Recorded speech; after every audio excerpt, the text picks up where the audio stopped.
Every year, millions of tons of pineapple leaves are left behind after harvest. Long, spiky, fibrous strips that farmers once considered nothing more than waste. For decades, these leaves were burned, left to rot, or simply plowed back into the soil. But hidden within each leaf is something extraordinary. Strong, natural fibers that can be turned into fabric, leather alternatives, fuel, and even building materials. Today, we're stepping inside the hidden pineapple leaf recycling industry, where agricultural waste is transformed into high-value products in a mind-blowing process that turns leaves into opportunity. Before we dive in, don't forget to like, subscribe, and turn on the notification bell so you never miss our deep dive documentaries into the industries that power our modern world.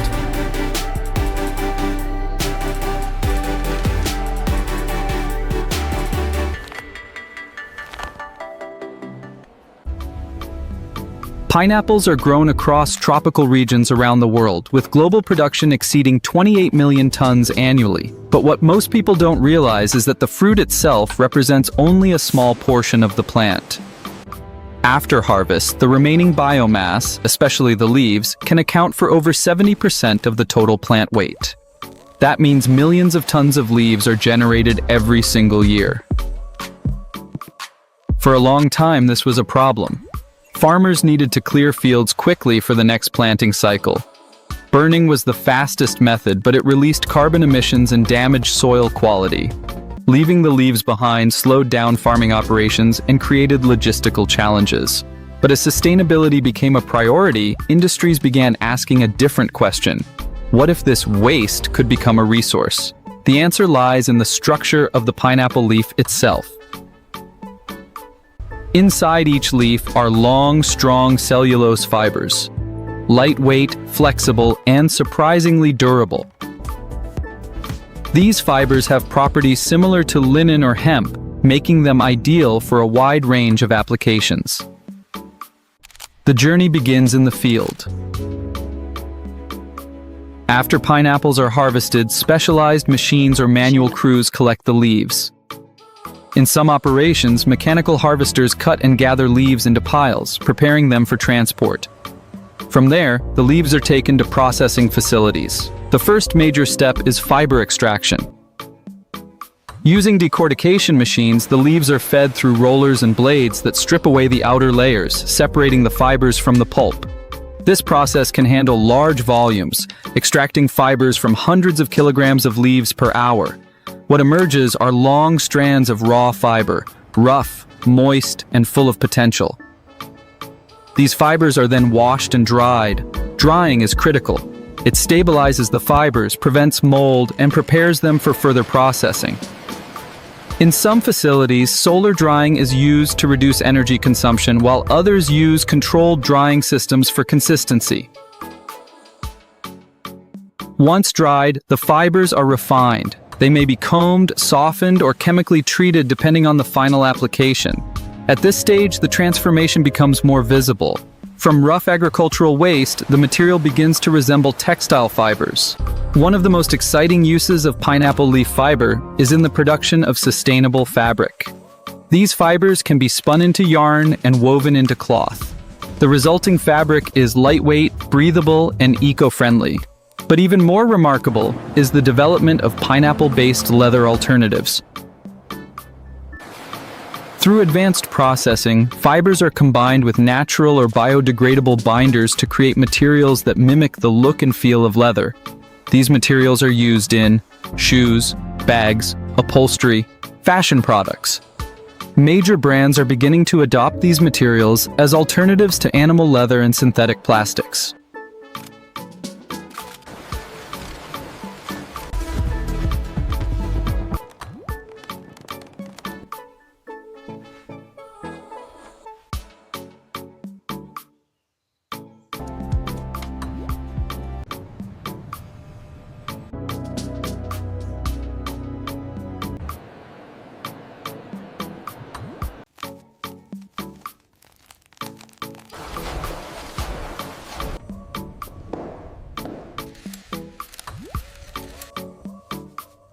But textiles are only one part of the story. Not all fibers are suitable for fabric. Lower-grade fibers and leftover biomass are processed into other products. In some facilities, the remaining material is used to produce biofuel. Through processes like anaerobic digestion or biomass conversion, pineapple leaf waste can be turned into energy, generating electricity or heat for industrial use. This reduces reliance on fossil fuels and creates a closed-loop system where agricultural waste powers the processing itself. Another pathway is the production of organic fertilizer. The leftover pulp and organic matter are composted, creating nutrient-rich soil amendments. These fertilizers are then returned to farms, improving soil health and supporting future crops. This creates a circular cycle. Leaves from harvested plants are processed, turned into valuable products, and the remaining nutrients are returned to the soil. But innovation doesn't stop there. Researchers are exploring advanced uses for pineapple leaf fibers, including biodegradable plastics and composite materials. These materials can be used in packaging, automotive parts, and construction, replacing traditional materials with sustainable alternatives. The scale of this industry is growing rapidly. As demand for sustainable materials increases, companies are investing in larger processing facilities, more efficient extraction technologies, and global supply chains. In some regions, entire communities are benefiting. Farmers gain additional income by selling what was once waste. Processing facilities create jobs, and industries gain access to renewable raw materials. Economically, this transforms the value of agriculture. Instead of relying solely on the fruit, farmers can monetize the entire plant. Environmentally, the impact is significant. Reducing agricultural waste lowers emissions, minimizes pollution, and supports sustainable farming practices. And perhaps most importantly, it changes how we think about waste. What was once discarded is now seen as a resource. What was once burned is now transformed. From fields of leftover leaves to factories producing fabric, fuel, and materials, the journey of pineapple leaf recycling is a powerful example of innovation driven by necessity. It shows how industries can evolve, not by creating more, but by using what already exists more intelligently. And as technology advances, this system will only become more efficient. New extraction methods, improved materials, and expanding markets will continue to push the industry forward. Because in a world where resources are limited, the future belongs to those who can turn waste into value. From spiky leaves left in the field to sustainable fabrics worn around the world, the hidden pineapple leaf recycling industry is transforming agriculture in ways few people ever imagined. If you enjoyed this journey into one of the most innovative recycling systems on Earth, make sure to like, subscribe, and hit the notification bell so you never miss our next deep dive into the industries shaping our future. Thanks for watching. And remember, sometimes the most valuable resources are the ones we used to throw away.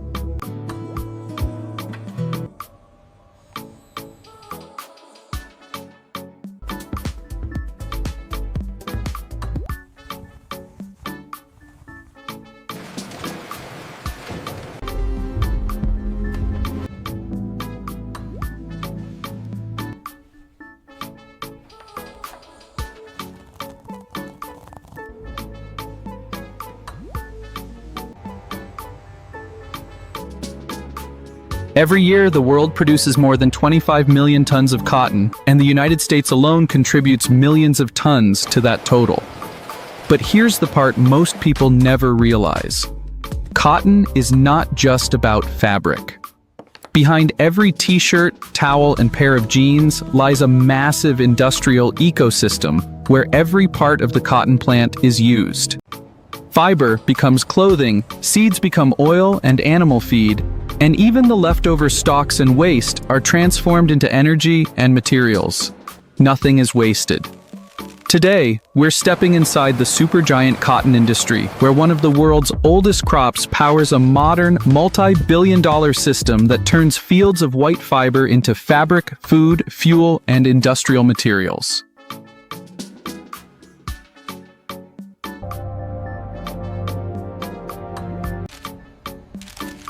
cotton has been part of human civilization for thousands of years. Archaeological evidence shows that cotton was used as a textile fiber as early as 5,000 years ago in regions like India and Peru. Over time, cotton spread across the globe, becoming one of the most important crops in human history. By the 18th and 19th centuries, the invention of the cotton gin revolutionized production, making it possible to separate cotton fibers from seeds at an industrial scale.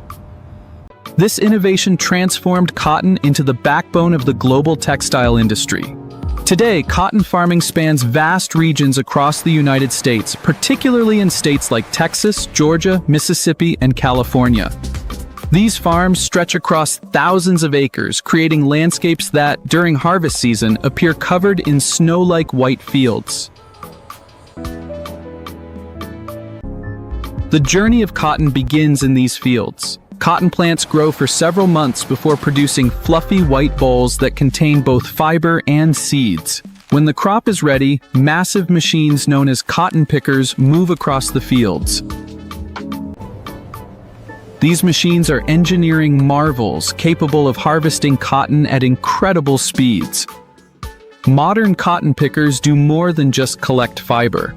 As they move through the field, they pull cotton from the plants and immediately compress it into large modules.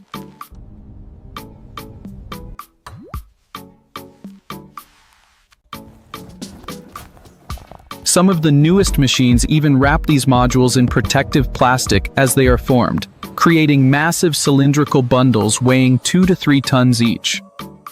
From the field, these cotton modules are transported to one of the most important facilities in the entire industry, the cotton gin. Inside the cotton gin, raw cotton undergoes its first major transformation. The goal here is to separate the soft fibers from the seeds. The process begins with powerful dryers that remove excess moisture from the harvested cotton. This ensures that the fibers can be processed efficiently without damage.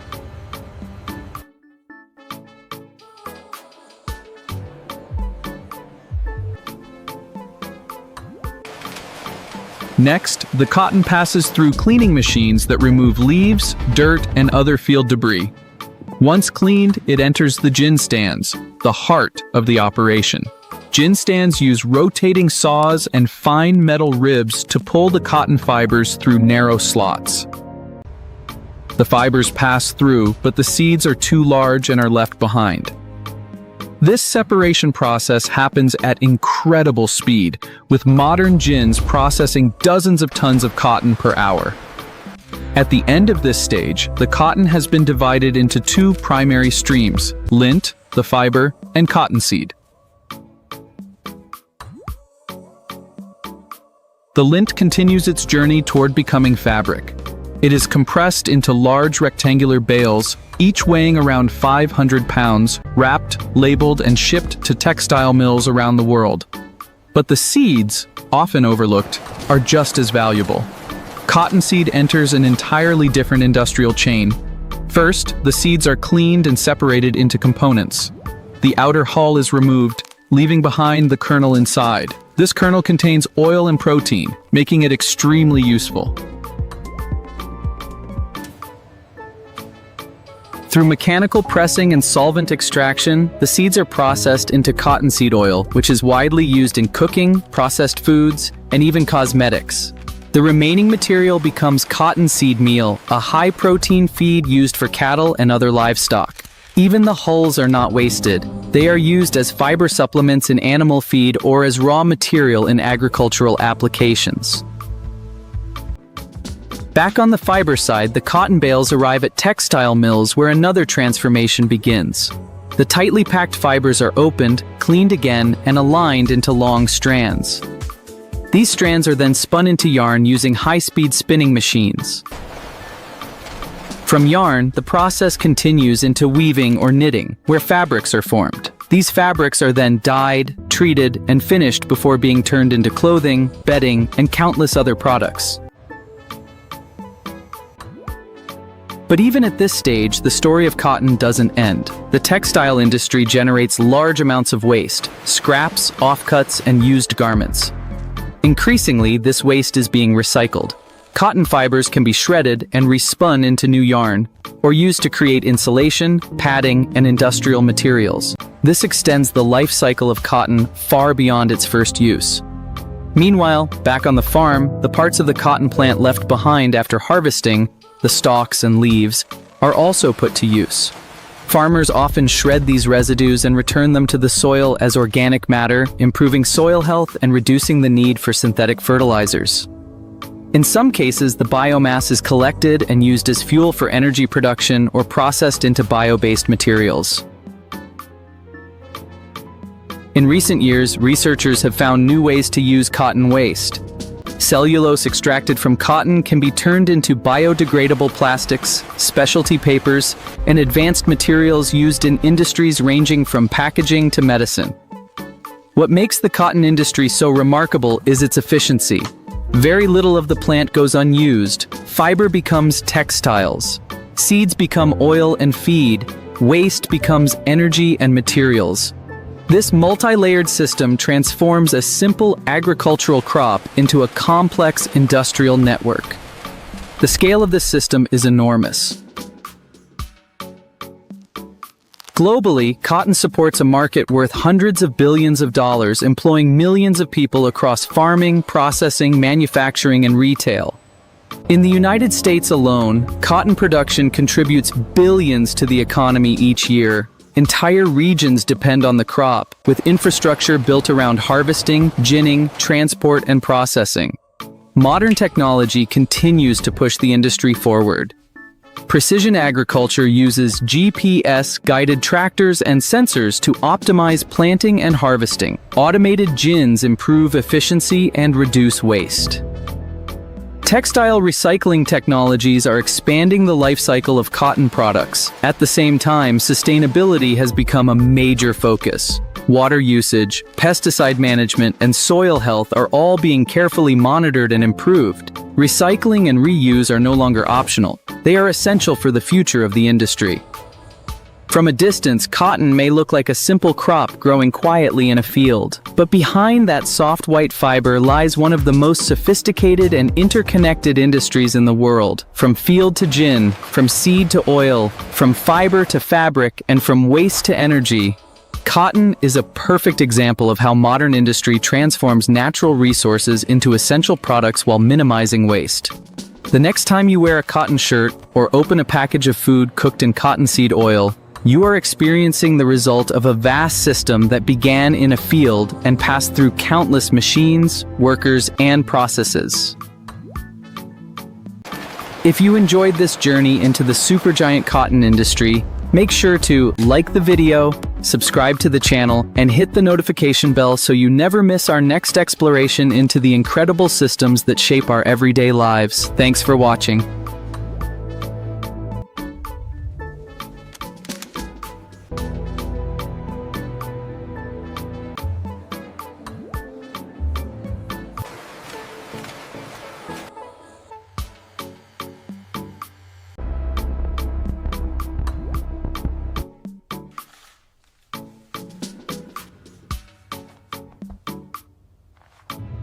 Every year, hundreds of millions of tons of sugarcane are harvested across the world. The sweet juice is extracted, refined into sugar, syrup, ethanol, and bioproducts, and what's left behind looks like waste. Mountains of dry, fibrous material, crushed stalks, broken plant matter, a byproduct that once had no value.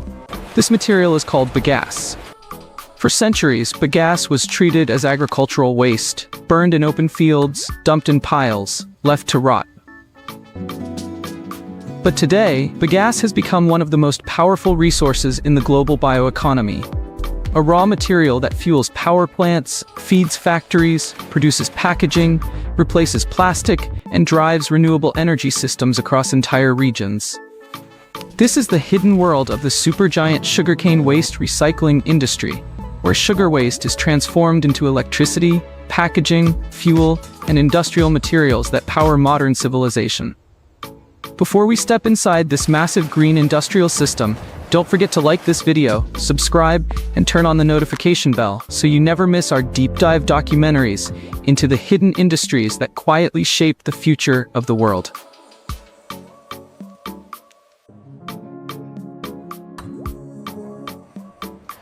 To understand why bagasse matters, we need to go back in time.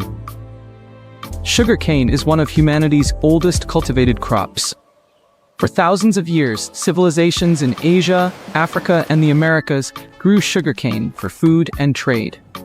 But the process always produced massive waste. After crushing the cane to extract juice, what remained was fibrous residue with no immediate use. In early sugar mills, this waste was simply discarded.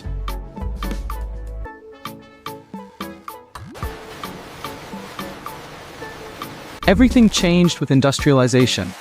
As sugar production scaled into massive industrial systems, factories faced a problem. What to do with the waste?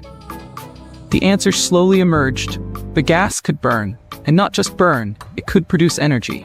By the 20th century, sugar mills began using bagasse as fuel for boilers. Steam engines powered crushing machines. Electricity was generated on site.